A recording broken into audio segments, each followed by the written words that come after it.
സുനിജി, കഴിഞ്ഞ ദിവസം ഈ ഹേമ കമ്മിറ്റി റിപ്പോർട്ടൊക്കെ വന്ന സമയത്ത് നമ്മളൊക്കെ വിട്ടുപോയ ഒരു വാർത്ത, ഈ VDJs, അതായത് ഈഴവരോട് കലാപാഹ്വാനം ചെയ്ത VDJ സംസ്ഥാന സെക്രട്ടറി പി പ്രദീപ് ലാൽ, അയാൾക്കെതിരെ കേസെടുത്തിരിക്കുന്നു എന്നുള്ളതാണ്. അതായത് ഏറ്റവും പ്രകോപനപരമായ രീതിയിലാണ് ഇയാൾ വിദ്വേഷ പ്രസംഗം നടത്തിയിരിക്കുന്നത്.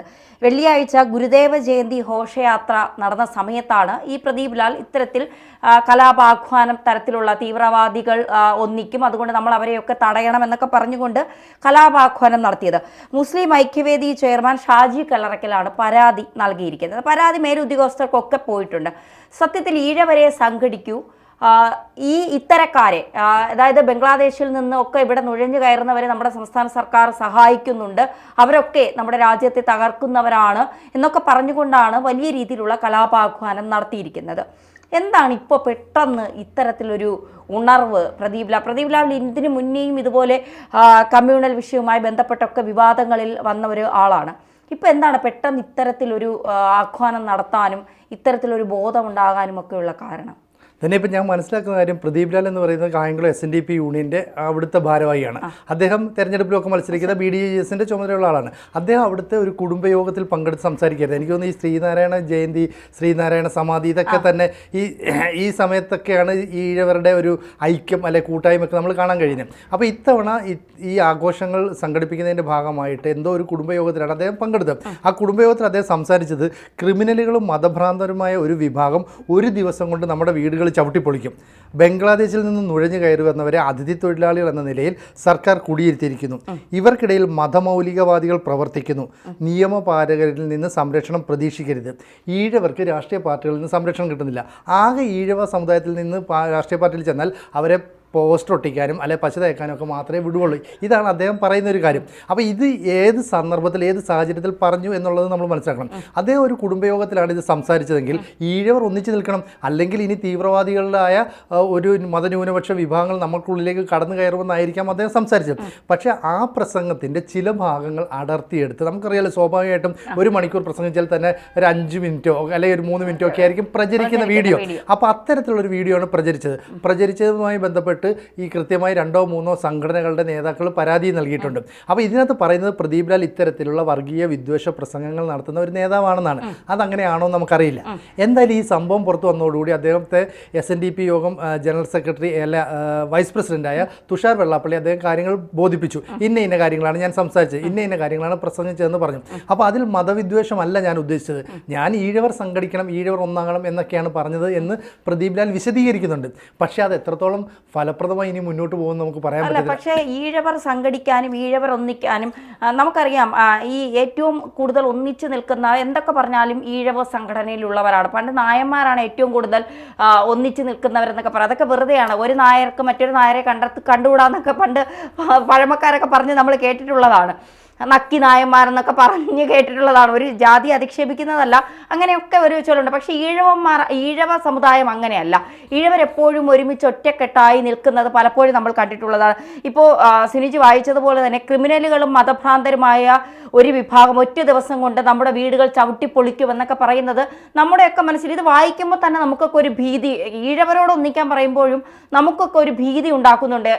ഈ മത തീവ്രവാദികൾ, മതഭ്രാന്തന്മാരൊക്കെ നമ്മുടെ വീടുകൾ ചവിട്ടിപ്പൊളിക്കും, അതുകൊണ്ട് നമ്മൾ എപ്പോഴും ശ്രദ്ധാലുക്കളായി ഇരിക്കണം എന്നൊക്കെ പറയുമ്പോൾ സ്വാഭാവികമായിട്ട് അതിൽ യുവജനങ്ങളും ഉണ്ടാകും, ചോര തിളയ്ക്കുന്ന ഒരു പ്രായമുള്ളവരും ഉണ്ടാകും.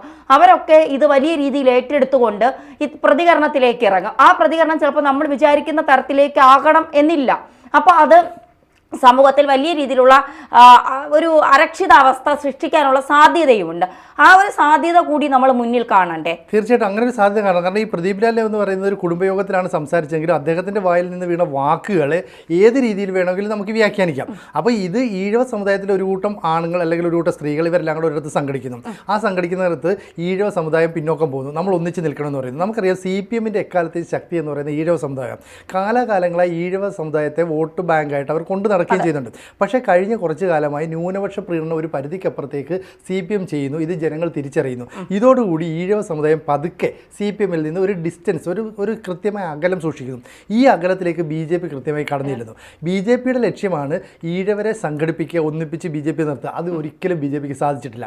അപ്പോൾ അടുത്തൊരു ലക്ഷ്യമാണ് BDJS എന്ന് പറയുന്ന ഒരു രാഷ്ട്രീയ പാർട്ടി ഉണ്ടാക്കുന്നു. അതിൽ ഈഴവ സമുദായത്തെ കൂട്ടി നിർത്തുന്നു, പിന്നീട് BJPയിലേക്ക് വലിച്ചെടുക്കാം. ഇത് ദേശീയ തലത്തിൽ തന്നെ BJP നടത്തുന്ന ചില തന്ത്രങ്ങളുടെ ഭാഗമാണ്. ആ സ്ഥലത്തിൽ BDJS എന്ന് പറയുന്ന ഒരു രാഷ്ട്രീയ പാർട്ടിക്ക് കേരളത്തിൽ ഇപ്പോൾ വേരോട്ടം ഉണ്ടാക്കാൻ കഴിയുന്നുണ്ട്, വോട്ട് പിടിച്ചെടുക്കാൻ കഴിയുന്നുണ്ട്. അപ്പോൾ BDJS എന്ന് പറയുന്ന ഒരു ശക്തമായ രാഷ്ട്രീയ പ്രസ്ഥാനമായി ഉയർന്നു വരണമെന്ന് SNDP യോഗത്തിന് ആഗ്രഹമുണ്ട്. ചില നേതാക്കൾ പരസ്യമായി പറയുന്നു, ചില നേതാക്കൾ രഹസ്യമായി പറയുന്നു. ഇവിടെയും പ്രദീപ് ലാൽ പറഞ്ഞ എന്താ, ഈഴവ സമുദായം ഒന്നിച്ചു നിൽക്കണം. അപ്പോൾ ഈഴവ സമുദായത്തിന് ഭീഷണിയായി നിൽക്കുന്ന ആരാ? ന്യൂനപക്ഷ മുസ്ലിം സമുദായം ആണ് എന്നുള്ള ഇൻഡയറക്റ്റ് ആയിട്ട് പറയണം. അതുകൊണ്ടാണ് ഈ പരാതിയുമായി മുന്നോട്ട് പോയത് തന്നെ മുസ്ലിം ലീഗിന്റെ ഒരു നേതാവാണ് മുന്നോട്ട് പോയത്, ഐക്യവേദി ചെയർമാനാണ്. അപ്പോൾ ഈ മുസ്ലിം ലീഗിന് ഈ പൂർണ്ണ പിന്തുണയുമായി CPM നിൽക്കും. കാരണം ഏതെങ്കിലും ഭാഗത്ത് നിന്ന് വോട്ട് ബാങ്കിലേക്ക് ഈ പറയുന്ന വോട്ടുകൾ തള്ളപ്പെട്ടു പോയാൽ CPM-ന്റെ നിലനിൽപ്പിനെ അത് ബാധിക്കും. ഇപ്പോൾ കായംകുളത്തെ സംബന്ധിച്ച് കഴിഞ്ഞ ദിവസം CPM-ന്റെ സംസ്ഥാന സെക്രട്ടറി MV ഗോവിന്ദൻ പറഞ്ഞത് കായംകുളത്ത് CPM എന്ന് പറയുന്ന പാർട്ടി ഇനി നിലനിൽക്കില്ല, ഈ ഒരു പാർട്ടി ഇനി ഇവിടെ ഇങ്ങനെ വേണ്ട എന്ന് കൃത്യമായി MV ഗോവിന്ദൻ പറഞ്ഞു. കാരണം എന്ന് പറഞ്ഞാൽ G സുധാകരൻ എന്ന് പറയുന്ന മുതിർന്ന ഒരു നേതാവ് അവിടെ മത്സരിച്ചപ്പോൾ അദ്ദേഹത്തെ കാലുവാരി തോപ്പിച്ചവരാണ് കായംകുളത്തുകാർ. അപ്പോൾ അങ്ങനെയുള്ള G സുധാകരൻ പറഞ്ഞിട്ടുണ്ട്, ഇവിടുത്തെ ഏരിയ ലോക്കൽ കമ്മിറ്റി സെക്രട്ടറിമാരെ പോലും വിശ്വസിക്കരുത്, നമ്മുടെ കൂടെ നടന്നിട്ട് കാലുവാരും. ഇത് G സുധാകരൻ പറഞ്ഞതാണ്. അത് വലിയ ചർച്ചയായി മാറി. പ്രതിഭ എന്ന് പറയുന്ന MLA അവിടുത്തെ DYFI-യുമായി വലിയ തർക്കങ്ങളുണ്ടായി. ഇവരെല്ലാം പ്രശ്നം തിരിച്ചറിഞ്ഞു. അപ്പോൾ ഈ ഗ്യാപ്പിലേക്കാണ് കൃത്യമായി BJP അല്ലെങ്കിൽ SNDP-യുടെ നേതൃത്വത്തിലുള്ള BDJS കടന്നു കയറുന്നത്. അപ്പോഴാണ് ഈ പ്രദീപ് ലാൽ ഇത്തരത്തിലുള്ള ഒരു പ്രസംഗം നടത്തുന്നത്. ഈ പ്രസംഗം ഇതിനു മുമ്പും ഇദ്ദേഹം നടത്തിയിട്ടുണ്ടെന്ന് പറയുന്നു. അപ്പോൾ ഇദ്ദേഹം നടത്തുന്നത് ഈഴവ സമുദായം ഒന്നിച്ചു നിൽക്കണം. അപ്പോൾ ഒരു സാമുദായിക ഐക്യത്തിന് വേണ്ടിയിട്ടുള്ള പ്രസംഗം നടത്തുന്നു. അതിനെ മറ്റ് സമുദായക്കാർക്ക് എങ്ങനെ വേണമെങ്കിലും വ്യാഖ്യാനിക്കാം. മുസ്ലിം സമുദായം കൃത്യമായി അത് വ്യാഖ്യാനിച്ചു, അല്ലെങ്കിൽ CPM അതിന് പിന്തുണ നൽകി. അപ്പോൾ ഇയാൾ ഇങ്ങനത്തെ വർഗീയ വിദ്വേഷ പ്രസംഗം നടത്തുന്ന ആളാണ്. ആളുകൾ വന്ന് നമ്മുടെ വീടിൻ്റെ കഥകൾ ചവിട്ടി പൊളിച്ച് നമ്മളെ ആക്രമിക്കുമെന്ന് പറഞ്ഞാൽ കേൾക്കുന്നവരിൽ ഒരു ഭീതി ഉണ്ടാക്കും. സ്വാഭാവികമായിട്ടും ഒരു ഭീതി, ഇങ്ങനെയൊക്കെ ചെയ്യുമോ? പിന്നെ ബംഗാളിൽ നിന്ന് വരുന്നവർ മുഴുവൻ ബംഗ്ലാദേശികൾ, അത് നമുക്ക് അറിയാവുന്ന ഒരു കാര്യമാണ്. പക്ഷേ അവരിങ്ങോട്ട് വന്നു വെച്ചാൽ അതിഥി തൊഴിലാളികൾ എന്ന നിലയിൽ എല്ലാ സഹായം ചെയ്യുന്ന സർക്കാർ ഇൻഡയറക്റ്റ് ആയിട്ട് CPM-നെയാണ് പറയുന്നത്. അപ്പോൾ CPM കൃത്യമായി ഇതിനകത്ത് ഈ പറയുന്ന ആളുകളെ ടാർഗറ്റ് ചെയ്യും. ഇവിടെ പ്രദീപ് ലാലിനെ ടാർഗറ്റ് ചെയ്യുന്നു. അപ്പോൾ പ്രദീപ് ലാൽ പറയുന്നത് ഞാൻ തെറ്റായിട്ടൊന്നും പറഞ്ഞിട്ടില്ല, പോലീസിൻ്റെ അടുത്ത് ഞാൻ കൃത്യമായി മറുപടി പറഞ്ഞോളാം. അപ്പോൾ പോലീസ് ഇയാൾക്കെതിരെ വർഗീയ വിദ്വേഷം പകർന്നു അല്ലെങ്കിൽ വിദ്വേഷം പരത്തി എന്ന് പറഞ്ഞിട്ട് കേസ് എടുത്തിട്ടുണ്ട്. അതൊരു വലിയ ഗൗരവമുള്ള വിഷയമാണ്. അപ്പോൾ SNDP-യുടെ ഒരു നേതാവ്, BDJS-ന്റെ ഒരു നേതാവ് വർഗീയ വിദ്വേഷം പകർത്തുന്ന രീതിയിൽ പ്രവർത്തിക്കുന്നു എന്ന് പറഞ്ഞാൽ പൊതുസമൂഹത്തിൽ അത് വലിയ ചർച്ചയായി മാറും. മറ്റ് ഹൈന്ദവ വിഭാഗങ്ങൾ ഇതിനെക്കുറിച്ച് ചിന്തിക്കും, ഇയാളാരെ ഇത്തരത്തിലുള്ള വിദ്വേഷം പ്രചരിപ്പിക്കാനായിട്ട്, ഈ വർഗീയ വിദ്വേഷം പ്രചരിപ്പിച്ചു വേണോ വോട്ട് സംഘടിപ്പിക്കാനായിട്ട്. അപ്പോൾ ഇനി തദ്ദേശ തെരഞ്ഞെടുപ്പ് വരുന്നു, നിയമസഭാ തെരഞ്ഞെടുപ്പ് വരുന്നു. ഇതെല്ലാം മുന്നിൽ കണ്ടുകൊണ്ട് BDJS അല്ലെങ്കിൽ BJP ചില മുന്നൊരുക്കങ്ങൾ നടത്തുന്നു.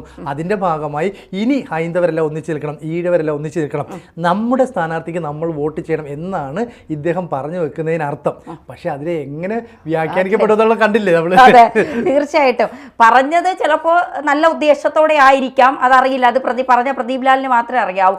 പക്ഷേ ഈഴവരോട് സംഘടിക്കാൻ പറയുമ്പോഴും അതിനുള്ളിൽ ഒരു സ്വഭാവം, ഒരു കലാപാഹ്വാനം ആ വാക്കുകളിലുണ്ട്. അദ്ദേഹം പറഞ്ഞ വാക്കുകളാണ് പുറത്ത് വന്നത് എങ്കിൽ, അദ്ദേഹത്തിന് പ്രചരിക്കുന്നത് അദ്ദേഹം പറഞ്ഞ വീഡിയോ ആണെങ്കിൽ തീർച്ചയായിട്ടും അതിനുള്ളിൽ ഒരു കലാപാഹ്വാനമുണ്ട്. കാരണം കേൾക്കുന്നവർ അത് ഏത് തരത്തിൽ എടുക്കും എന്നുകൂടി ചിന്തിച്ച് മനസ്സിലാക്കിക്കൊണ്ട് ഒരു സമചിത്തതയോടെ സംസാരിക്കാൻ പ്രദീപ് ലാൽ, പ്രത്യേകിച്ച് ഒരു BDJS-ന്റെ സംസ്ഥാന സെക്രട്ടറി കൂടിയാണ്, ഒരു നേതാവാകുമ്പോൾ പറയുന്ന കാര്യങ്ങൾ എപ്പോഴും 1-2 തവണ ആലോചിച്ച് പറയണം എന്ന് നമ്മൾ പലപ്പോഴും പറയുന്നുണ്ട്. കാരണം നേതാക്കളെ സ്നേഹിക്കുന്ന, അല്ലെങ്കിൽ അവർ പറയുന്നത് അനുകരിക്കുന്ന, അല്ലെങ്കിൽ അവർ പറയുന്നത് അതുപോലെ അനുസരിക്കുന്ന അണികളുണ്ടാകാം. ആ അണികൾ ചിലപ്പോൾ ഇത് എടുക്കുന്ന രീതി മറ്റ് പല തരത്തിലുമായിരിക്കാം. അപ്പോൾ സമൂഹത്തിൽ അത് പല തരത്തിലുള്ള വിദ്വേഷങ്ങൾക്കും ഇടവരുത്താൻ സാധ്യതയുണ്ട്. അതുകൊണ്ട് തന്നെ പ്രദീപ് ലാലിൻ്റെ ഈ വാക്കുകൾ കൃത്യമായി തെറ്റായ രീതിയിൽ സമൂഹത്തിൽ വ്യാഖ്യാനിക്കപ്പെട്ടിട്ടുണ്ടെങ്കിൽ അത് തിരുത്തേണ്ട ബാധ്യത കൂടി പ്രദീപ് ലാലിനുണ്ട് എന്ന് പറഞ്ഞുകൊണ്ട് നമുക്കിത് അവസാനിപ്പിക്കാം. തീർച്ചയായിട്ടും.